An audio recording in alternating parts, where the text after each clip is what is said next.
नमस्कार मेरे प्यारों दोस्तों मित्रों, आपका स्वागत है आपके अपने ही YouTube channel Veeru Dwivedi education hub पर। उम्मीद करता हूं कि आप बेहतर होंगे, आपका परिवार पूर्ण रूप से स्वस्थ, खुशहाल और मस्त होगा डियर। आइए बात करते हैं आज हम बाल मनोविज्ञान के एक टॉप प्रैक्टिस सेट की।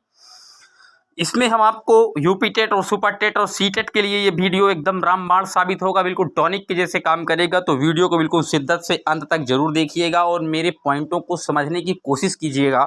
बहुत सी चीज़ें मैं आपको एक्सप्लेन में एक्स्ट्रा बता देता हूँ जो कि प्रश्न में मौजूद नहीं होता, तो बिल्कुल शिद्दत से अंत तक देखिएगा।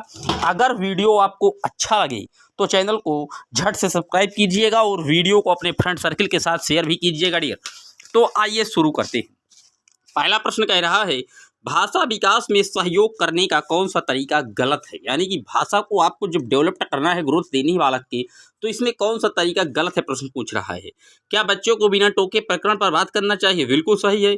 उसकी अपनी भाषा के प्रयोग को अमान्य करना, यही गलत है डियर। दूसरा ही ऑप्शन मिल गया जो कि गलत कह रहा है। भाई, हम बालक की किसी भी भाषा को तुरंत अमान्य नहीं कर देंगे, बल्कि हम उसकी जो विचार हैं, उसकी जो भाषा है, उसको कक्षा में या विद्यालय में प्रमुखता के साथ स्थान देंगे, जिससे जो उसका भाषा का विकास है वो तीव्र गति से हो सके। और भाषा विकास में जो अग्रणी माने जाते हैं वो हैं नोम चॉम्स्की, जिन्होंने भाषा विकास को सबसे तीव्र प्रक्रिया के रूप में माना है और उन्होंने कहा था कि भाषा जन्मजात प्रक्रिया है। तो नोट कर लीजिएगा, इसका बी ऑप्शन एकदम करेक्ट है डियर, बी ऑप्शन। चलते हैं अपने अगले प्रश्न की ओर।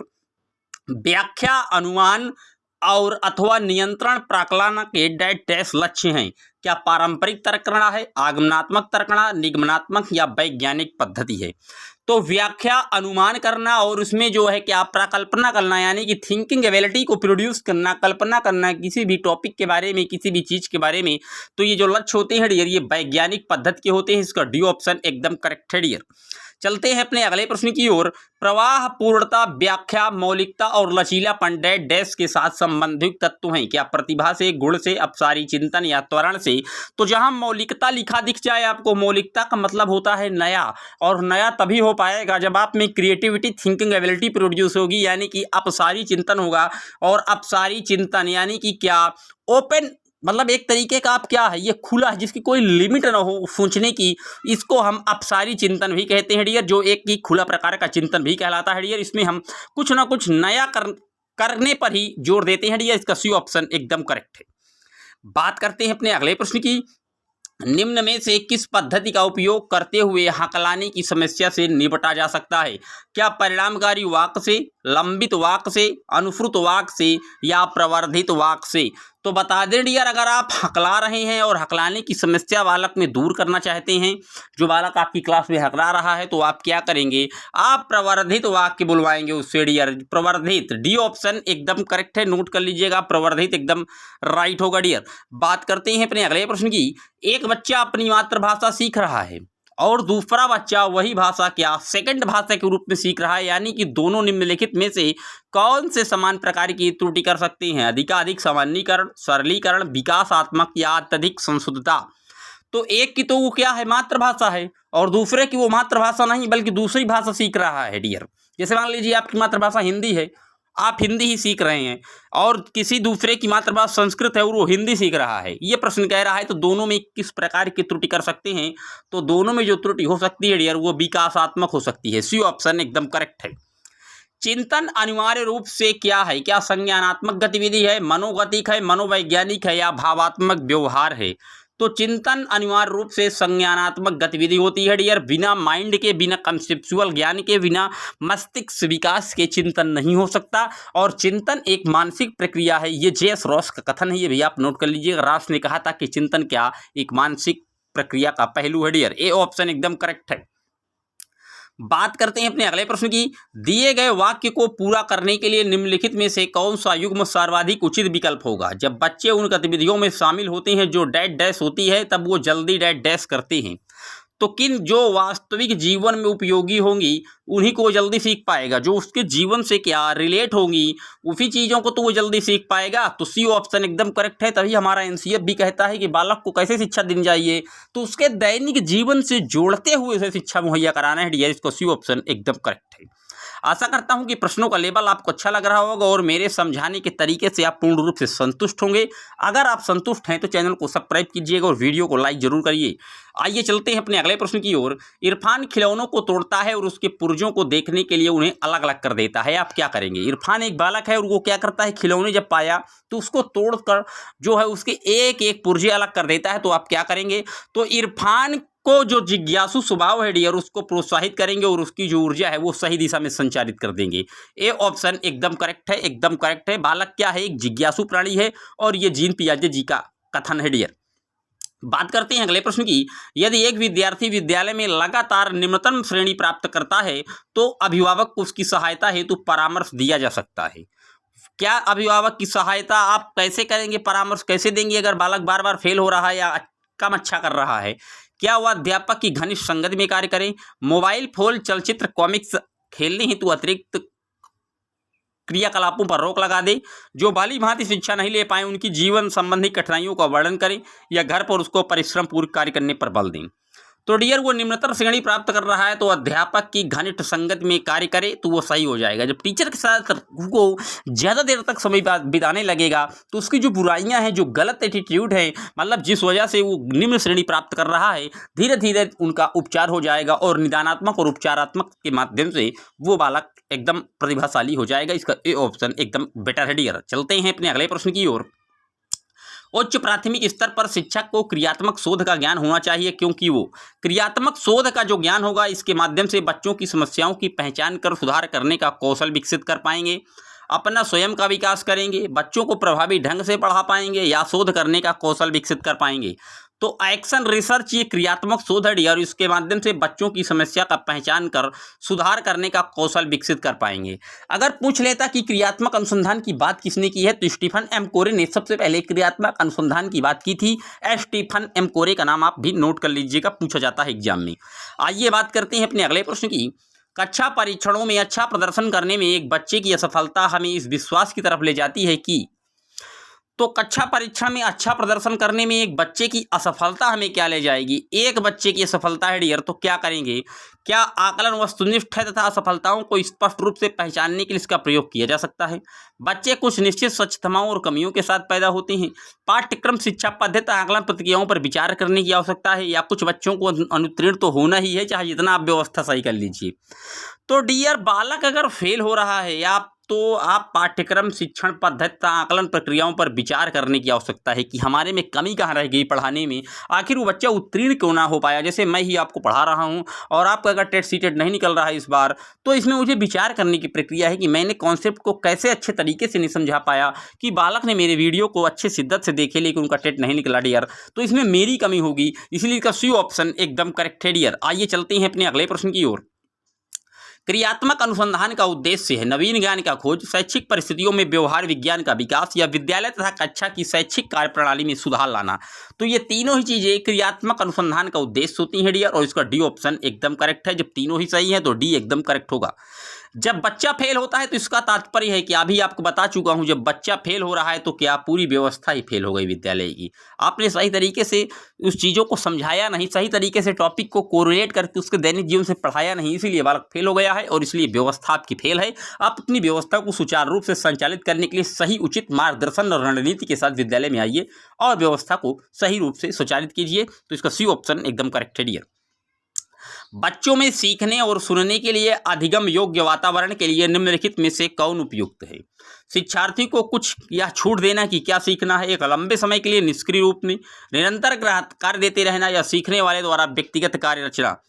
तो अधिगम योग्य वातावरण में उपयुक्त होगा सीखने वाले द्वारा व्यक्तिगत कार्य करना। हमें छूट नहीं दे देना है कि कैसे भी सीखिए, छूट दे देंगे ये भी कुछ हद तक सही है। तो क्या सीखने वाले द्वारा व्यक्तिगत कार्य करेंगे या छोड़ देंगे, दोनों में से आप सेलेक्ट कीजिए। तो अगर वातावरण के लिए सबसे उपयुक्त पूछ रहा है डियर तो आप पहला ही मार दीजिए। शिक्षार्थी को ये छूट देना कि क्या सीखना है, कैसे सीखना है, हमें उस उसकी जो अभिव्यक्ति है, उसकी जो स्वतंत्रता है, उसको हमें पूर्ण रूप से स्वीकार करना है, उसको छूट दे देना है। वो अपने आप ही उन सारी चीज़ों को डेवलप कर लेगा। इसका ए ऑप्शन एकदम करेक्ट है डियर। सामूहिक पागलपन के प्रमाण किस शताब्दी से मिले हैं? तो ये आपके प्रश्न जो है आपके सिलेबस में नहीं है, लेकिन आ गया तो बताए दे रहे हैं। सामूहिक पागलपन का जो प्रमाण है डियर, वो 10वीं से 16वीं शताब्दी के मध्य मिला था। इसका डी ऑप्शन एकदम करेक्ट है। बात करते हैं अपने अगले प्रश्न की। अति संरक्षणशीलता बालक को बना देती है। तो अति संरक्षणशीलता बालक को आदर्शवादी बना सकती है डियर। बी ऑप्शन एकदम करेक्ट है। शिक्षा मनुष्य में अंतर्निहित क्षमता का परिपूर्णता में विकास करते हैं। कथन किसका है? ये कथन जो है स्वामी विवेकानंद जी का है। ए ऑप्शन एकदम करेक्ट है। इनमें से कौन सा प्रयोजन प्राथमिक प्रयोजन कहलाता है? तो प्राथमिक क्या मानसिक होगा, शारीरिक, सामाजिक या शैक्षणिक? तो प्राथमिक प्रयोजन पूछ रहा है, तो प्राथमिक में सबसे पहले क्या आता है? शारीरिक आएगा। अगर शारीर आएगा पहले, फिर मानसिक आएगा, फिर सामाजिक, फिर शैक्षणिक डियर, तो बी ऑप्शन एकदम करेक्ट है। क्योंकि जो सारे विकास हैं वो कहीं ना कहीं शारीरिक विकास से ही क्या अंतः संबंधित होते हैं, कोरिलेट होते हैं, आपस में ज्वाइंट होते हैं डियर। बात करते हैं अपने अगले प्रश्न की। वह प्रक्रिया जिसके द्वारा माता पिता यह अनुमान लगाते हैं कि उनके बच्चे में सभी सकारात्मक गुण हैं, क्योंकि एक गुण सकारात्मक है, क्या कहलाता है? तो ये हाउसेन का प्रभाव है डियर। हाउसेन का प्रभाव ही ऐसे अनुमान लगाने की बात करता है। इसका बी ऑप्शन एकदम करेक्ट है। निम्नलिखित में कौन असतत चर का उदाहरण नहीं है? असतत मतलब सतत, जो चल रहा हो, जिसमें बदलाव हो, उसी को तो सतत कहते हैं। और आयु जो है ये सतत चर है, असतत नहीं है। और इसमें असतत चर का उदाहरण पूछ लिया, यानी कि सतत है। आयु हमेशा बदलती रहती है। आज आप 10 साल के हैं, कल 11 के होंगे, परसों 12 साल के होंगे, लेकिन लिंग नहीं बदलता। आप महिला हैं तो महिला ही रहेंगे डियर, पुरुष हैं तो पुरुष ही रहेंगे। वैवाहिक स्थिति क्या बदल जाती है कि आज विवाह हो गया तो क्या कल आप अनमैरिड हो जाएंगे? ऐसा नहीं हो सकता डियर। आवासीय स्थान भी नहीं बदलता। आपका घर आज इलाहाबाद में है तो कल कानपुर में थोड़ी ना हो जाएगा कि कल ही बदल जाएगा। हाँ, आप वहाँ खरीद सकते हैं, लेकिन आवास आपका तभी बदलेगा जब आप जो है 1-2 बार इच्छा करेंगे बदलने की, लेकिन वो जो जन्म है, जहां आपका जन्म आवासीय स्थान है, वो कभी नहीं बदल जाएगा। इसका जो ए ऑप्शन है एकदम करेक्ट है डियर। आइए चलते हैं अपने अगले प्रश्न की ओर। भारत में शिक्षा प्रणाली है, तो भारत में जो शिक्षा प्रणाली है, क्या छात्रों को जीवन के लिए तैयार करती है, रोजगार के लिए तैयार करती है, व्यावसायिक विषयों के लिए तैयार करती है, या परीक्षा के लिए तैयार करती है? तो अगर आज की बात करें तो भारत में जो शिक्षा प्रणाली दी जाती है डियर, वो जो परीक्षा के लिए तैयार करती है। लेकिन प्रश्न में अगर बेसिकली देखा जाए तो छात्रों को जीवन के लिए तैयार करती है। प्रश्न का उत्तर ये होगा, एनसीएफ कह रहा है। लेकिन आज हमारे भारत में जो प्रणाली चल रही है वो परीक्षा के लिए तैयार करती है, ये नोट कर लीजिएगा। बात करते हैं अपने अगले प्रश्न की। अनुकूलनीय एवं सकारात्मक व्यवहार के लिए छात्र में निम्न जीवन कौशल आवश्यक है। क्या? प्रभावी अंतर्वैयक्तिक संप्रेषण, निर्णय लेने की योग्यता, भावनाओं और तनाव के साथ सामंजस्य, या उपरोक्त सभी? तो इसके तीनों ही ऑप्शन सही है डियर। इसका उपरोक्त सभी एकदम करेक्ट हो जाएगा। डी ऑप्शन एकदम राइट है डियर। बात करते हैं अपने अगले प्रश्न की। सीखना क्या है? सीखने वाले के संवेग से प्रभावित नहीं होता, बात गलत है, प्रभावित होता है डियर। संवेगों से क्षीण संबंध रखता है, गलत है। बच्चे को अन्य बच्चों की आलोचना करने देना, गलत है। बच्चे को निर्भय बना देता है क्या सीखना? तो सीखना जो है डियर, यह प्रश्न थोड़ा गलती से गलत फीड हो गया है। सीखना सीखने वालों के संवेग से प्रभावित होता है, यहाँ नहीं हटा दीजिए, और इसका पहला ही ऑप्शन एकदम करेक्ट होगा डियर। ए ऑप्शन एकदम राइट है। सीखने वाले के संवेगों से प्रभावित होता है, और यही सीखना कहलाता है। और सीखना वही है जो अपने व्यवहार में क्या परिवर्तन ला दे, व्यवहार में स्थायी परिवर्तन ही क्या सीखना कहलाता है डियर। ए ऑप्शन एकदम करेक्ट है। अधिगम को प्रभावित करने वाले व्यक्तिगत कारक हैं, तो अधिगम को जो प्रभावित करने वाला व्यक्तिगत कारक है वो परिपक्वता और आयु है डियर। डी ऑप्शन एकदम करेक्ट है। सीखने के वे कौन से कारक हैं जो सीखने को प्रभावित करते हैं? शिक्षार्थी का शारीरिक और मानसिक स्वास्थ्य, प्रेरणा और उपलब्धि का प्रेरणा स्तर, उत्सुक और इच्छा शक्ति, या उपरोक्त सभी? तो सीखने के जो कारण हैं वो सीखने के ये तीनों ही कारण हैं। इसका डी ऑप्शन एकदम करेक्ट है। ये सारी चीजें सीखने को प्रभावित करती हैं डियर। अध्यापक का कौन सा कार्य उपयुक्त अधिगम वातावरण बनाने में मदद नहीं करता? बच्चों को सुरक्षा का भाव देना, बच्चों को स्वतंत्रता का भाव देना, सीखने वालों के संवेगों से स्वतंत्र, या सीखने वालों को संवेगों से प्रभावित? तो अध्यापक का जो अधिगम वातावरण बनाने में मदद नहीं करता, वो बच्चों को सुरक्षा का भाव नहीं देना है हमें, कि किसी एक बच्चे को आप अपनी सह में ले लीजिए, वो कोई भी गलती कर रहा है तो आप उसको डांट नहीं रहे, ये गलत है डियर। ए ऑप्शन और यही इसका बिल्कुल करेक्ट ऑप्शन है। बात करते हैं आज के अगले और अंतिम प्रश्न की। निम्नलिखित में से किस कारक का सीखने पर सबसे कम प्रभावित करता है? कौन सा कारक? क्या थकान प्रभावित करती है? बिल्कुल करती है। आयु प्रभावित करती है? बिल्कुल करती है। रोग भी प्रभावित करती है, लेकिन लिंग भेद ये जो है सीखने को प्रभावित नहीं करती, क्योंकि आप महिला हो या पुरुष हो, इससे कोई फर्क नहीं पड़ता डियर। आप कितना अच्छे से चीज़ों को कॉन्सेप्ट बैठा रहे हैं, सीख रहे हैं, वही जो जरूरी है, लिंग से कोई सीखने का कोई औचित्य ही स्थापित नहीं होता। इसका डी ऑप्शन एकदम करेक्ट था। ये मैंने आपको 30 प्रश्नों का एक जोरदार सीडीपी का ट्रैक टेस्ट सेट करा दिया, जो कि सीटेट के लिए रामबाण तो होगा ही होगा और यूपी टेट और सुपर टेट के लिए भी बेहतरीन होगा, क्योंकि इस बार का जो यूपी टेट होगा उसमें पेडागोजी बेस्ड प्रश्न आएंगे और ये वीडियो पेडागोजी को ही महत्वपूर्ण शिद्दत के साथ एक एक पॉइंट को मैंने आपको समझाया। अगर वीडियो आपको अच्छा लगा है, चैनल पर पहली बार आए हैं, वीडियो अच्छा लगा है तो सब्सक्राइब कीजिएगा और इस वीडियो को अपने फ्रेंड सर्किल और ग्रुपों में शेयर जरूर कीजिएगा, ताकि और से ज़्यादा लोग इस वीडियो का आनंद उठा पाएं और अपनी परीक्षा में सफल हो पाएं। इसी आशा के साथ ये वीडियो आज बस इतना ही। मिलेंगे जल्द ही आपसे एक और वीडियो में, तब तक के लिए जय हिंद जय Bharat. Thanks for watching my video.